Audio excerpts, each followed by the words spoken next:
Hi, it's Dr. Clark. I want to talk to you today about an article from the Journal of Circulation talking about heart attacks. Guess when the top 3 days are throughout the year for having a heart attack? Well, you probably didn't guess December 25th, but that's number one, December 25th. Number two, December 26th. And then number three is actually January 1st.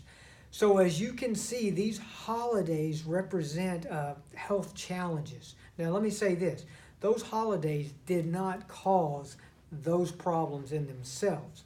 But what they were was a little bit more on top of an already weak system and already an unhealthy body. So what is it about the holidays that cause more heart attacks during that time? Well, we're going to talk about the reason, and the number one reason, of course, you probably already figured it out, is stress. All right, but now I want to give credit where credit's due, because in 1895, Dr. D.D. Palmer, who is the founder of chiropractic, said that all dis-ease or all unhealthiness within the body starts from stress. And then later that was confirmed by Hans Selleck, and all this, he gets a lot of the credit for this, but I want to give credit where credit's due because Dr. Palmer said this actually first. And he said there are 3 types of stress. We already think about and know the one that we think about the most, which is mental or emotional, right? So there is definitely emotional stress. But that's only one of the 3.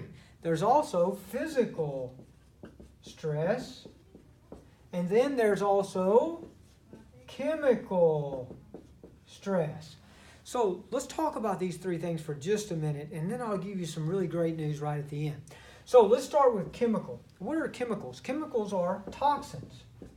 So we have toxins from our environment, from our food, from our air, wherever it comes in, through our water. They can come into the body through the skin, through the nose, through the mouth, and in a lot of different ways they can come into our body. When this happens, then it puts stress upon the body. This is called a chemical stress.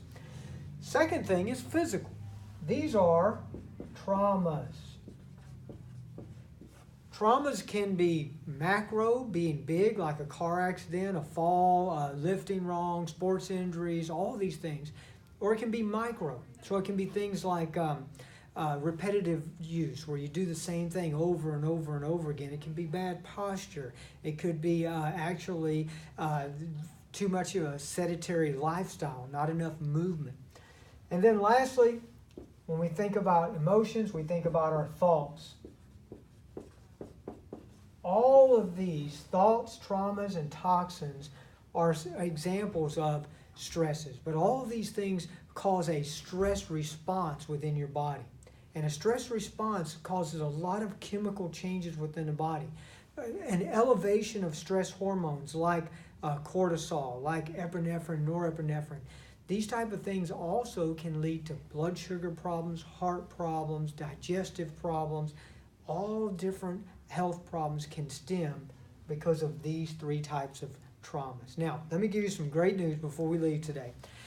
The chiropractic adjustment, I'm going to post an article on our blog about this, but there's a study done where they looked at the effect of the chiropractic adjustment on the stress response. Because I got news for you. You're never going to get rid of all of these. They're going to be there. Now, you can deal with these and you can get help with these in a lot of ways. However, there's going to be times in your life when you're still going to have stress. How are you going to deal with it is the most important thing. And there's a great study out there about chiropractic and how chiropractic adjustments help the body deal with your stress. So check it out. There's another good reason to get adjusted. Hope to see you soon. Until then, Happy New Year. God bless and live life well.